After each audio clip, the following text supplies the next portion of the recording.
it's pretty ridiculous that the best answer for RMP is RMP. This is Tiqqle time. Tiqqle Talk number 2. And you're Piffzorz, my dad. Many people don't know that you're my dad. Yeah. So Dad, thanks for, taking the time. You're a pretty godly player, multi-rank 1, multi-glad across different classes as I've learned more about you over the weekend. And played with for a long time, whether people know it or not, some people that aren't even in the game anymore that used to be at the higher ends, like Rekful and Soda and all these other people. And so not only today, but you're kind of been around for a long time, whether people know it or not. And there are some people in the community that are louder, the people that are shoutcasting the cups, etc. But you've been around for a really long time and able to see things change since in the shadows. In the shadows, yes. You and your cat tank brigade, but we'll get to that later. Okay. So thanks for hanging out. But so I guess just kind of jumping into it.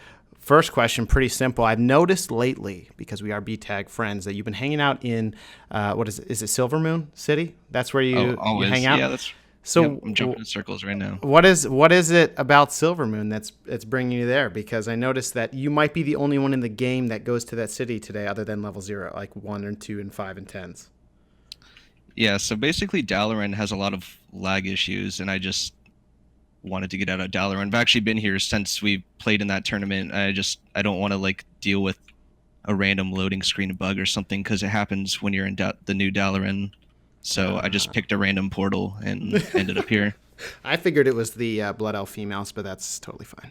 Well, that's just a plus. It's also a nice city. Yeah, it's pretty cool. It's nice. You can't fly, right? So everyone's very, very subtle, very humble there.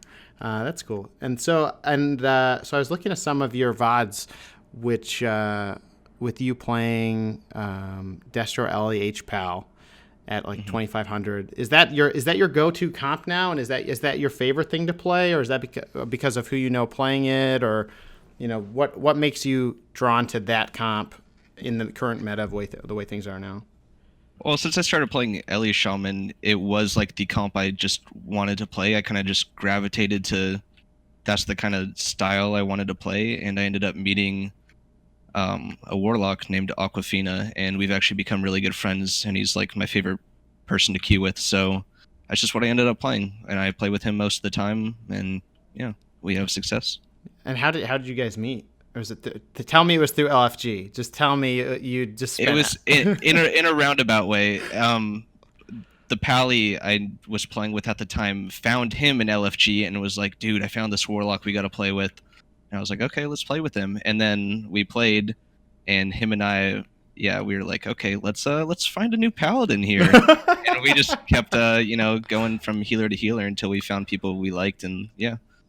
Oh, that's actually pretty awesome. Yeah. So you just worked through the people. Yeah. And I definitely think, today, the way things work with finding partners, do you think that the way things have worked for over the past, 5-6 years of, LFG wasn't always around. You had to find partners in different ways, and through just talking with people, meeting people and meeting their friends and kind of going, do you think that's very much a way to find good partners outside of the LFG system? It's weird. Whenever people ask me how do I find partners, I usually tell them to message the people they play against consistently in arena, or if you think you impress somebody or something like that. I guess it's easier at higher rating, I guess, to message people because you see them more often. But I don't know, the LFG tool doesn't seem to work very well. Back in the day, you would use trade chat and you would sit in Duratar or Elwyn and ask, I don't know, just find people around your rating that play classes you want to play with and just ask them to play, and eventually you'll find people that you like. Yeah, that's actually the first time I think I've heard that, is messaging your opponents and saying, "Hey, you're really good at killing me, so let's team up." Yeah, that's what I did a lot of. That's pretty cool. Okay, that's new. Okay. And for you, kind of climbing rating and where did you start getting into the PvP scene, and what X-Pack, and what as you started out, how were you able to grow from being just new to the game, trying it out, getting interested, and then like taking off from there over the years. You know, how did you make the climb? Because now you're rank 1, you're with groups of people that are very, very good, and you're able to like make those pushes pretty consistently, competing for the cup, you know, qualifying for those other tournaments, all that stuff. Like how are you able to ascend that way? Because there's many people even today that might even be picking up the game for the first time, or they're just, you know, hey, like how do I actually start to get serious about this? And the journey is definitely something that people don't always get to see. They just see, oh shit, like, you know, it's Piffzorz. Yeah, it's like this guy's awesome. And like, how did you kind of make the way? Was there somebody or something or? It's been a long road, but I started PvPing in vanilla like very casually because I was like 11 years old. I've played WoW for half my life off and on, but one of my real life friends actually played on Darkspear, and so he knew about Swifty, and I was a Night Elf male warrior, and so even back in vanilla, I knew about Swifty, and I followed him. That's why I love content creators. Like that's how I found you and got in contact with you in the first place. Was I just have a soft spot for people that make content, and yeah, so that's kind of how I figured it out. But I was too young to actually, you know, be good or know what to do. And then I ended up I stopped playing during Wrath of the Lich King, and I was playing Halo 3 and Call of Duty, and I found out about Major League Gaming, and that's what kind of brought me into the competition side of gaming. And I saw that WoW was on the MLG circuit, and I actually went to an MLG in Anaheim, and I saw all the WoW players there, and they had like the tiniest setup in the corner, but I saw all them like Hoodrich and Rekful and all of them. I didn't spend too much time watching, but I definitely acknowledged it. And eventually I came back to the game, and I was determined to be competitive. And I was still, my go-to for content watching was Swifty. And then I ended up picking a Razor Naga through him, and that's where key binding began and the training. I played a warrior at the time, and yeah, I just, you know, like I told you earlier, I just sat in Durotar, dueled over and over and over, learning everybody's abilities, cooldowns, key binding my own, getting comfortable, finding partners, and yeah. Do you think that dueling, and like it's interesting to hear about people's dueling histories, because right now dueling just doesn't exist. Right. I mean, it does, but it just really doesn't. Is that one way that you learned about other classes? You learned how to counter different things, and you kind of like trained yourself through just iteratively punching yourself into different classes and learning? Because all those lessons from previous X packs still apply today. That a lot of abilities and concepts at least are pretty similar, I would imagine. Yeah, it sucks that dueling isn't a thing anymore. It was definitely in Cataclysm. It was the main way I learned about other classes and what I could do to counter them. That and, you know, just queuing arena. But yeah, dueling was a big part of that. Yeah, and I noticed that your first rival or duelist was in 2011, which is actually 70. I mean, it's crazy to think how long this game's been out, but your first duelist rival was in 2011. Your first, which is 7 years ago, and then 2 years later was your first Gladiator, and then 1 year after that was your first 2700, at least based on achievements and what was there. So you can see kind of the progression, which is kind of wild to think. Yeah, that's pretty crazy. So yeah, that first season of Cataclysm, I got duelist that season, and then I was just stuck there the entire bit of Cataclysm. And then when Miss Pandaria was announced, that's when I just honed in on reading every little change that was happening to everything before it even came out. I played the beta. I practiced on the beta the whole time, even while Cataclysm was out, because my goal was to get Gladiator and Miss Pandaria, and then I was finally able to do that the first season of that. I got rank 1. That's wild. And did you have partners going into that and like training together and pushing and like learning and putting your head to the grindstone for that? Or was that something else you were like working on yourself, but also bringing other people in? Like, how did that work? So at that point, I was still on Darkspear Horde, and there wasn't a lot of people playing there, but there was like a few good players that I respected, and one of them went to kill Jaden, and we were doing war games on the pre-patch for MOP against other Kill Jaden players, and I actually found my partners through those like war games that we did. Basically, we were just playing against them, and then my friend convinced me to come to Kill Jaden, and I just started playing with them. and Yeah. that's how I found the first people that I got Gladiator with. That's really interesting to hear that like the grinding that you did sounds like the grinding that people for World First do. I mean, it's like, going into the PTRs, going into the betas, and really taking note. It's not just enjoying the game. It's like, I'm focused on this goal and I'm going to get it, and like you're going to grind at it. So that's that's kind of the first time I heard that. That's kind of awesome. And are you going to do something similar in BFA, or you're now kind of comfortable and you've kind of made it to a certain point? Yeah, I haven't been I haven't been following it like I used to, so no, I probably won't do that same grinding. Yeah. The old man syndrome. Yeah. Yeah, well Just that and it's like I didn't have anything going on back then. I have a job now and right. I'm just trying to enjoy myself. That's good. I'm glad. After that grinding, I just like hear "Eye of the Tiger" and you're just like pounding at your keyboard like the South Park episode. That's Yeah. good. What? And you mentioned before that you were playing Warrior, and like on your YouTube channel, you have videos of like it's almost like a Piffzorz 1 Warrior edition, and it's like, and that's where I saw like you're against people like Rekful and Soda and people like that. You're clearly, it sounds like that's where you were really focusing your attention to. Where made you switch from that to Ellie Shaman, and like why did you move away from Warrior? Yeah, so I played Warrior since vanilla. Every single expansion I played Warrior. Even in Legion, Warrior was the first thing I leveled, of course. And it just became not fun anymore in Legion. Like I didn't even like it in WoD. I stopped playing during WoD because they just pruned the class to the ground. They got rid of the like iconic abilities like intervene, shattering, throw, intercept, switching stances. They just everything that made it fun, they took away from me. And Ellie has always kind of been my or Shaman has always kind of been my alt go-to class, and I really liked the design of Ellie in Legion because it felt like it's one of the few classes that instead of getting pruned, it got more options in a way, and I just find it a lot more fun to play than Warrior. Yeah, I that's funny to say. I remember going like, and I was never really like pushing very hard in previous packs or anything, but specifically Ellie, I would play with my buddies, and it would just kind of be fun arenas, and they'd be like, just don't go any. This is like, I don't know if it was Kata or what was it, and we like would go into the arena and be like, God,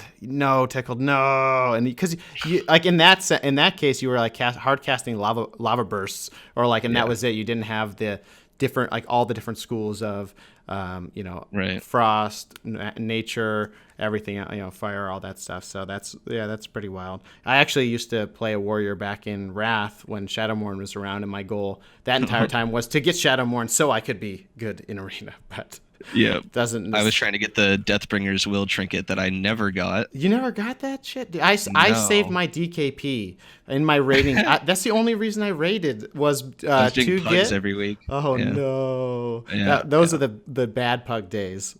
That's for Mhm. sure. When things are actually a little bit hard. So fair enough. And so, like over the years, what do you think? Like in terms of the esports scene, like, and like you mentioned, like when WoW was on the MLG circuit, they were on it, and then I'm pretty sure they got removed from it. And then only Right. recently, Blizzard, I'm pretty sure, bought MLG and reinserted themselves in.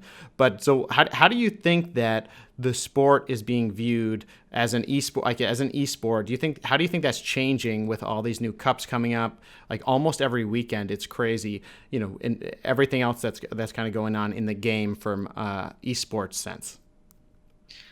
I don't know. It's really weird. The game has also always had really poor viewership, which is completely understandable. I think from a spectator point of view, the game is just not like noob friendly to watch. Even as a veteran player, it's hard to follow sometimes. Like I don't even fully get engaged. It's hard to get engaged in the matches and feel the impact, especially in like a deathmatch type of game where you don't understand how close the game is to actually being over, Oh and yeah.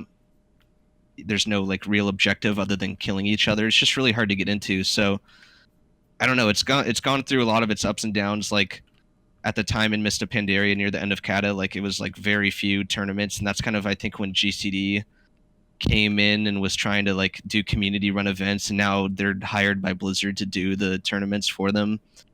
And yeah, I think the one big mistake Blizzard is making is not investing more money, which kind of makes sense because of the viewership, but there's no huge incentive like how Overwatch and Hearthstone have like $1 million prize pools, and WoW's just like, here's a 10K prize pool. Yeah, it is. It So is kind of sad. Yeah. yeah, Yeah, even with the cups, like we were looking at the comparison between like the Overwatch stuff going on and then like the Warcraft, and Warcraft had like a tenth of the number of people watching, and it's yeah, so which is kind of interesting. I guess like Overwatch is easier to understand because you're shooting rockets at someone, trying to kill them on a point, like or trying to capture a point, which is a lot easier to understand than like just a 3v3 arena. That's an interesting point. I wonder if they'll change that going into BFA, because the Mythic Invitational is even something that's gotten so much attention and so much interest, I think, from kind of a competitive PvE side. Like raiding has always been kind of world firsty, like that's there, but it's never to me been like a real competitive, like the like kind of player to player level like intensity about something until the Mythic plus Invitationals, which is a little bit you don't have to you don't have to do stuff for the actual event itself isn't a month in progress like the raids and the progression there. It's like, okay, can we get this 15-minute dungeon done in 12 minutes instead of someone else 13, which is pretty like high intensity. yeah, I think that was a great idea by them making that like into a competitive broadcasting thing. It seems to have a lot of popularity, and it's good because the game is made up by mostly PvEers. PvP is kind of the sideshow. Yeah, for better or worse, I guess. For now, I'm very hopeful in Battle for Azeroth there's going to be hopefully some type of world PvP kind of like motivation or something, and they actually fix the world PvP, because I definitely think that's something where people like can actually come together to do stuff, which is less like instancy, because everything now is just everything is like instance, like battlegrounds, everything like that. But if you can go out in the world and fight and with like people and have it be a little bit more like less structured, I think that would be pretty great. But who knows what I have no idea how the alpha's been going. I haven't even been too tied into that, but fair enough. Yeah, and for the cups and the tournaments that are coming out, I know that you have a squad that's been pushing into those. Is that something that that you're trying to do pretty consistently and try to get into those the cups and the tournaments to kind of like push for those Blizzard points or whatever they're called?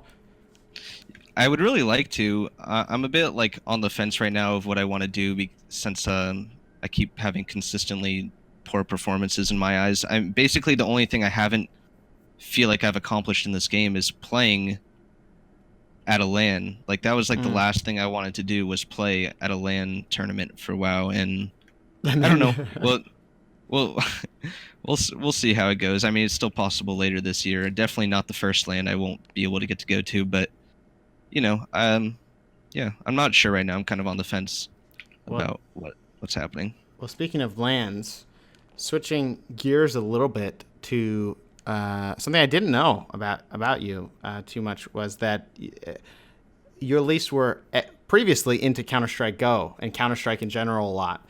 Was that kind of your first pickup of esports? No, my first was definitely Halo 3 and Call of Duty, playing game battles and finding out about MLG and that kind of stuff. But Counter-Strike is what I went to during WoD, when I was like, man, they destroyed Warrior. I don't even have fun playing this game anymore.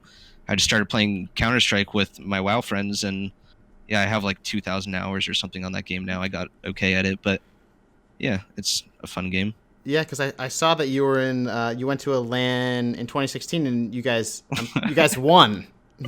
You're making it sound so casual that you played this game and you went to a LAN and won. So yeah, we went to a few LANs in Sacramento, but it was a charity LAN. Like there was literally no prize pool. There was no like serious teams going. Like there was a few players that were like better than us, and the LAN we did win, we just beat everybody. Like I don't know, through the power of friendship and whatnot. Well, it sounds And like modesty to me. If you're, and this was in 2016. It wasn't even like forever ago, because I was wondering if you were like a 1.6, like into 1.6, no, and then forever kind of like follow the game up. But it sounds like you just kind of like got pissed off at WoW.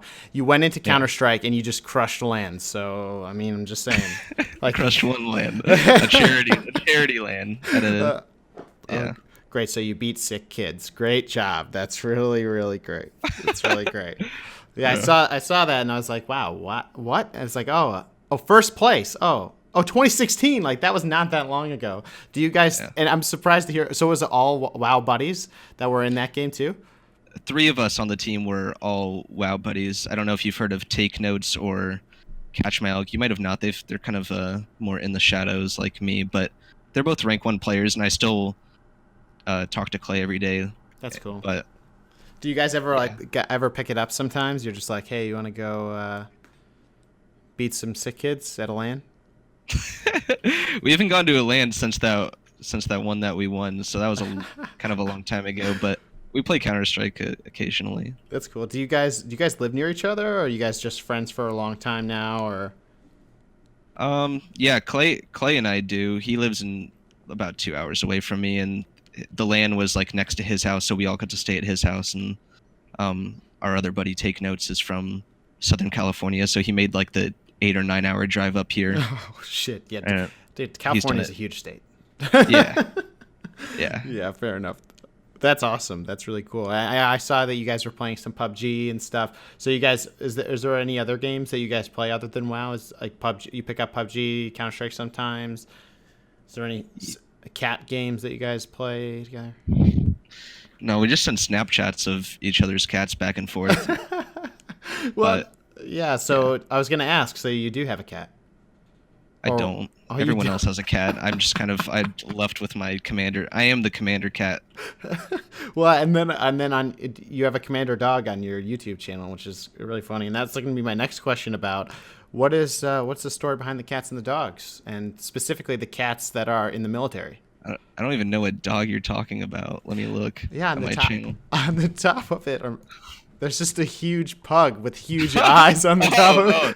Yeah. I don't know. They're just looking at the default bat. I was like, that's a little plain. Let's add something there. And I saw that, and I was like, okay, that works. Yeah, that's the thumbnail for this video. Just so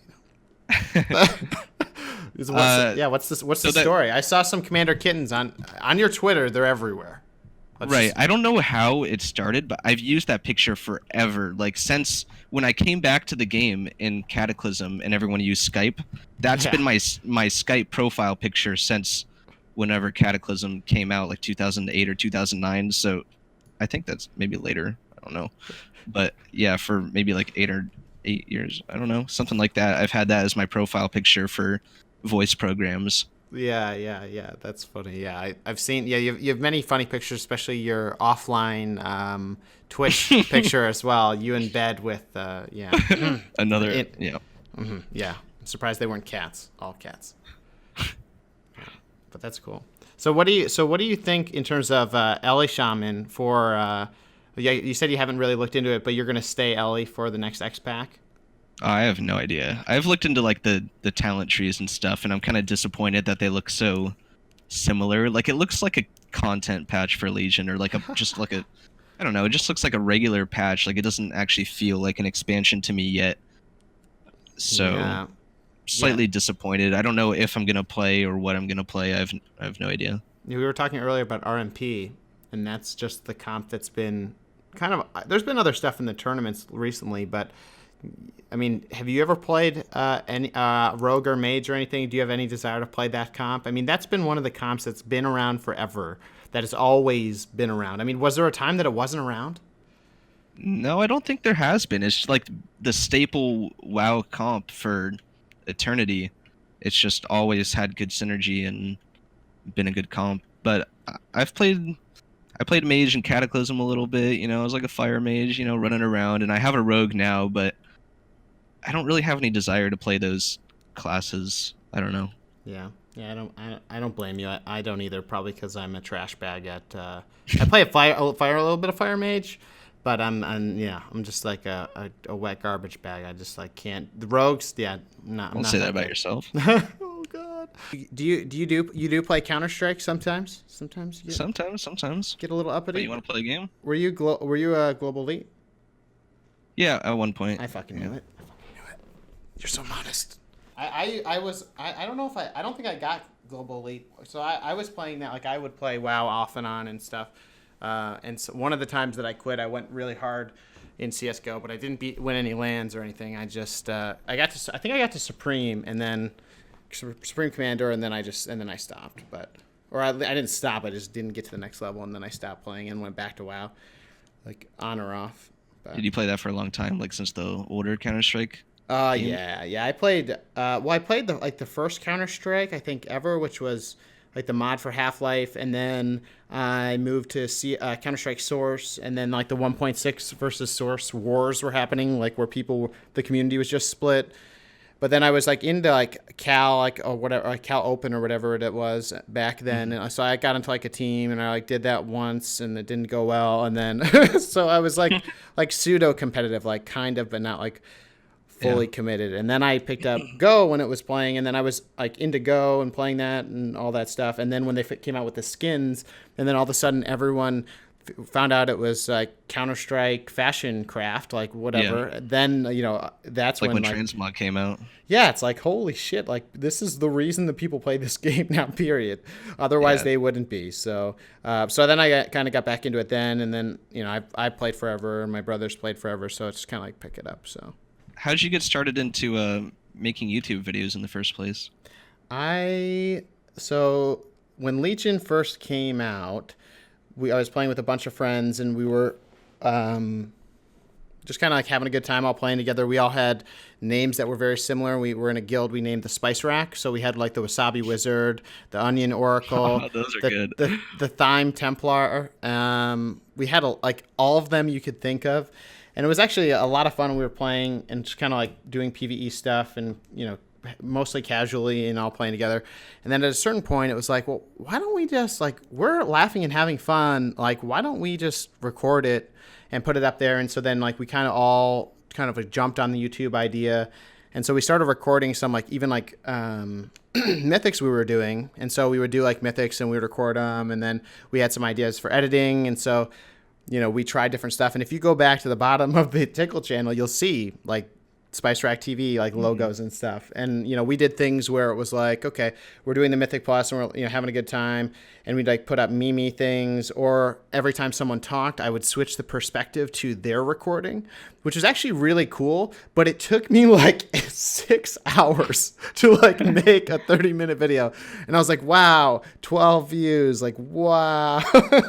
and then I posted like some PvP stuff, and it was like, oh, like 800. Wow. So people actually care a little bit more. And so, yeah. And so then for me personally, like my friends were kind of like, I was doing kind of all the editing and all the design stuff and the promoting and whatever. So I kind of was like, at a certain point, they were not really, into it, and they were starting to quit. And so I was like, all right, guys, I'm going to take, and I asked them and make sure it's cool, but I kind of took the channel to like rebrand as Tiqqle and try to see what I could do, because like my interest was kind of like two things. One was I like play a lot of games, and I wanted to like, I kind of thought of it as like a recording of like the time that I'm spending doing this stuff.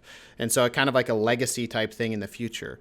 And then the other thing is I knew that like to get better at the game, like a few things. Like one was like public speaking too, was like, I don't like hearing my voice, but once you've heard it every day over every video you're editing, you kind of get used to it. So that was kind of like therapeutic for me and made me almost a better speaker. Like I used to go in my videos way early on and like edit out all the ums that I would have.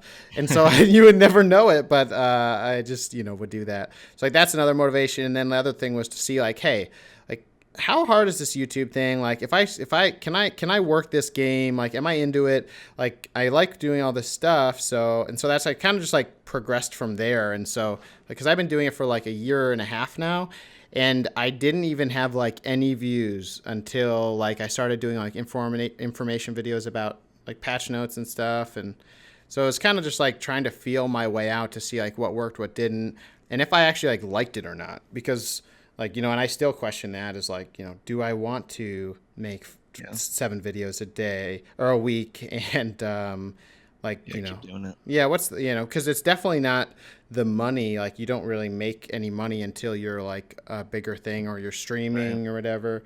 And so so it's kind of just more like exploring it and having like a little side project and stuff. Was editing something you did prior to the YouTube thing, or has that been something you learn as you have been going? Yeah, I would say it's something that I learned while going. Like I didn't learn it in school, and I didn't do it like at work at all. It was all like just interest, and it actually started with I actually made a different YouTube channel that no one knows about. That like that's where I learned it kind of. Well, actually before that I made an AMV in college. I was like, I want to make. I'm watching like anime music videos. These are so cool. Oh my god! And I was like 18. I was like, I'm gonna make my own. So I made my own. And I'm like a perfectionist, so like I like finished it, and I was like, it's shitty, and I just deleted it. So like I learned a lot there, and then I learned a lot when I made a different YouTube channel. It still actually exists, and it was like a motivational video section, like where like I was like watching these videos online of like motivation, inspiration, whatever, and it was like clips from movies, and they just had hundreds of thousands of views, and I was like, but they're just clipping video and audio and putting them together in like a good order, and that's it. Like I can do that. And then I did it, and I was like, oh, it's apparently not that, like, it's, well, one, it takes a shitload of time, and when you put it out there and nothing happens, it's not very motivating. So I would say like I kind of learned it by just trying to do it. I didn't really have any like past training at it. So it's kind of just like continuous learning. And like like on the side, like I do a lot of like little things as like little side projects, and so like if I'm interested in something, I'll just like kind of go and try to learn and do it. And usually it's always failed until like the YouTube thing is now kind of progressing. So that's been like a kind of a cool thing to see, like, oh, this one's actually seems to be working. Yeah. So, and because I tried to do like like even with like the design work, I was doing graphic design for like, or like website design stuff for some ideas that I had, like a gamer dating service. So I had this, I made a website and all this stuff, and then no one showed up except for like 5,000 dudes. That's who showed up. Yeah. Like, and I was like, oh shit. And then you learn things like you like have assumptions, and then you learn like the reality, which like the reality in that case was, guess what video game people like gamers like to do? Play video games, like not do all this other stuff that like, oh, they're going to really like this. It's like, no, they're going to really like playing video games. Like, let's be honest here. So it's kind of like, kind of been trained to failure, which is probably hopefully a good thing. So I'm glad to hear, I'm glad that you could take some time to chat about the Warcraft stuff and even the Counter-Strike stuff. Now that I know you're a professional Counter-Strike player, we're definitely going to jump into that together sometime. That's for sure. For sure. I'm down. Yeah, okay. All right, man. Well, hey, I appreciate you chatting with me. Of course. It was fun. Guys, and that's it. Talking with the Piffzorz, Rank 1, Ellie Dad. Appreciate him coming on. Second Tiqqle Talk. Let me know in the comments what you think. Give me suggestions for who else you think I should bring on. Chat with any other suggestions for questions, comments, things that you want to know. Hit up Piffzorz at the links I've provided in the description. He's an awesome LA. Get to that Twitch. Check him out. 2,700. You can't beat that. Guys, thank you. I'll see you in the next one.